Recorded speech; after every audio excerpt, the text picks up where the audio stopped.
Chonté, est-ce que tu peux me recommander des livres de développement personnel, s'il te plaît? C'est une question que je reçois très souvent. Yefotamana, bienvenue sur les chroniques de Chonté, j'espère que vous allez bien. Aujourd'hui, on va parler de livres de développement personnel. Mais avant, il faut que je vous dise, si vous avez des enfants de 5 à 15 ans et que vous voulez les occuper sainement pendant les vacances scolaires, nous aurons des ateliers autour du livre dans la zone de Faya, au centre Lys Faya, du lundi au vendredi pendant tout le mois de juillet. Et donc, vous pouvez les y inscrire en nous appelant au 07 826 717. Maintenant que ça c'est dit, lorsqu'on parle de livres de développement personnel, il s'agit de livres qui peuvent nous aider à résoudre des problèmes personnels dans différents domaines de notre vie. Ce sont des livres qui nous aident à nous améliorer en tant que personne. Ce qui veut dire que ça va être un fourre-tout de différentes catégories de livres. Et un livre de développement personnel qui va marcher pour moi ne va pas forcément marcher pour vous, tout simplement parce qu'on ne fait pas face aux mêmes difficultés, mais aussi parce que certains conseils qui peuvent s'appliquer à des personnes données ne vont pas forcément s'appliquer à tout le monde. J'ai quand même décidé de vous proposer 5 catégories de livres de développement personnel. Il faut savoir que cette liste n'est pas du tout fermée. J'ai juste eu envie de vous fournir quelques orientations.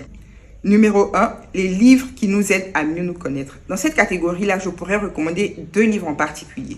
Le premier, c'est Le pouvoir de la vulnérabilité de Brené Brown, qui a été édité aux éditions Nouveaux Horizons. Vous verrez beaucoup de livres Nouveaux Horizons. Et ce genre de livres-là, vous pourrez les trouver avec les librairies Kena. Je vous mettrai le contact juste en bas. Alors, Le pouvoir de la vulnérabilité, c'est un livre qui nous aide à avoir une conversation assez difficile avec nous-mêmes. C'est un livre qui parle de honte, de vulnérabilité. Comment est-ce qu'on peut s'ouvrir aux autres personnes et comment est-ce qu'on peut faire preuve d'empathie, non seulement envers nous-mêmes, mais aussi envers nos proches, ces personnes qui nous font assez confiance pour pouvoir nous confier certaines choses qui sont difficiles pour elles. Le pouvoir de la vulnérabilité, c'est un livre qui est magnifique. La lecture peut être difficile parce qu'encore une fois, ça va nous amener à penser à des choses qui nous font mal, qui nous font honte, mais c'est un livre qui nous aide à en ressortir plus grand. Le deuxième livre, c'est Trouver son pourquoi de Simon Sinek ou Sinek, de David Mead et de Peter Drucker. Et ici, c'est un livre pratique pour nous aider à découvrir notre objectif de vie. Pourquoi est-ce que nous faisons tout ce que nous faisons, qu'il s'agisse de notre vie professionnelle ou de notre vie personnelle. C'est un livre qui va vraiment nous aider à savoir pourquoi est-ce qu'on est sur la Terre de manière générale. Et ce que j'aime beaucoup, c'est que c'est vraiment un livre avec des exercices pratiques. On est amené à discuter avec des personnes qui sont proches de nous pour qu'elles nous aident à découvrir notre pourquoi. Deuxième catégorie de livres de développement personnel, ce sont des livres qui vont nous aider à pouvoir mieux gérer nos relations avec les autres. Ici, j'ai choisi de m'axer uniquement sur des livres qui parlent d'amour, de relations avec notre famille, nos amis, mais surtout notre partenaire. Le premier livre ici, c'est Les 5 langages pour trouver l'amour. Il faut dire que moi, je suis vraiment fan de Gary Chapman. Je n'ai pas encore lu tous ses livres, mais les 3 livres que j'ai déjà lus, je les ai beaucoup aimés. Les 5 langages pour trouver l'amour, oui, ça parle de célibat, mais pas que. C'est un livre aussi qui parle de personnes qui ont envie d'améliorer leur relation avec leurs enfants, avec leurs partenaires, leurs fiancés, une personne avec qui ils sont en train de cheminer. Et j'ai vraiment beaucoup aimé. Vous avez sûrement déjà entendu parler des langages de l'amour. On retrouve les mêmes langages ici, mais qui sont abordés de manière différente. Le deuxième livre, c'est Les saisons du mariage. Alors, si l'autre livre parle beaucoup plus aux célibataires, ici, c'est un livre pour des gens qui sont déjà mariés. Dans le mariage, il peut y avoir des difficultés, des hauts et des bas. Et Gary Chapman explique que c'est tout à fait normal. Alors, dans ce livre, on va voir différentes saisons, comme dans la vie de manière générale, l'hiver, l'automne, le printemps, l'été. Et ces différentes saisons-là vont correspondre à des choses particulières qu'on traverse dans le mariage, qu'il s'agisse de difficultés ou de moments de joie, et de comment est-ce qu'on peut gérer chacune de ces périodes. Franchement, moi, je l'ai adoré. C'est un livre qui nous amène à nous remettre en question en tant qu'individu, plutôt que de nous focaliser sur les défauts de notre partenaire. Troisième catégorie de livres, des livres de productivité et de gestion du temps. Je vous ai déjà parlé de ce livre-là. En anglais, c'est Atomic Habits. En français, Un rien peut tout changer de James Clear.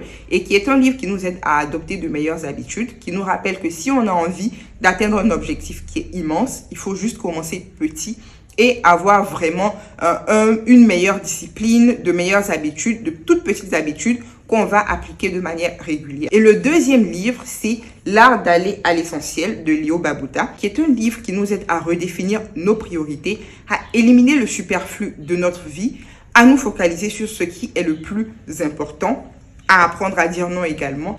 Et je vous le recommande aussi fortement si vous avez l'impression de faire trop de choses en ce moment dans votre vie et d'être submergé, surmené. Numéro 4, les livres de développement professionnel, de gestion de carrière et de business. Le premier livre que j'ai beaucoup aimé, c'est So Good They Can't Ignore You de Cal Newport. Je sais qu'il y a une version en français qui a été éditée aux éditions Nouveau Horizon. Je ne me rappelle pas du titre, mais je vous le mettrai en image si je le retrouve. Et il s'agit ici d'un livre qui va nous expliquer comment est-ce qu'on peut exceller dans le domaine qu'on a choisi. Ici, Cal Newport nous dit que la passion, ce n'est pas vraiment la chose la plus importante, même si c'est important, mais il faut surtout développer nos compétences. Il faut surtout trouver aussi des aspects clés dans le domaine dans lequel on veut exceller, comme la mission, l'impact, l'autonomie. Et ce sont ces aspects-là qui vont nous aider à vraiment être performants dans notre domaine et à nous faire remarquer pour que plus personne ne nous ignore. Ma deuxième recommandation, c'est 90 jours pour réussir sa prise de poste de Michael Watkins. Et ici, c'est un livre qui va aider les personnes qui ont un nouveau boulot et qui se demandent comment s'adapter dans un nouvel environnement.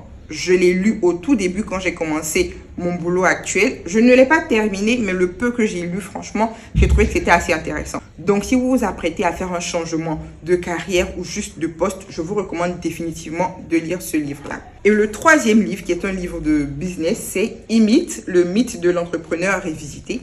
C'est un livre que je recommande surtout aux entrepreneurs débutants ou même aguerris qui ont des petites entreprises et qui se posent de nombreuses questions sur comment gérer leur entreprise pour réussir.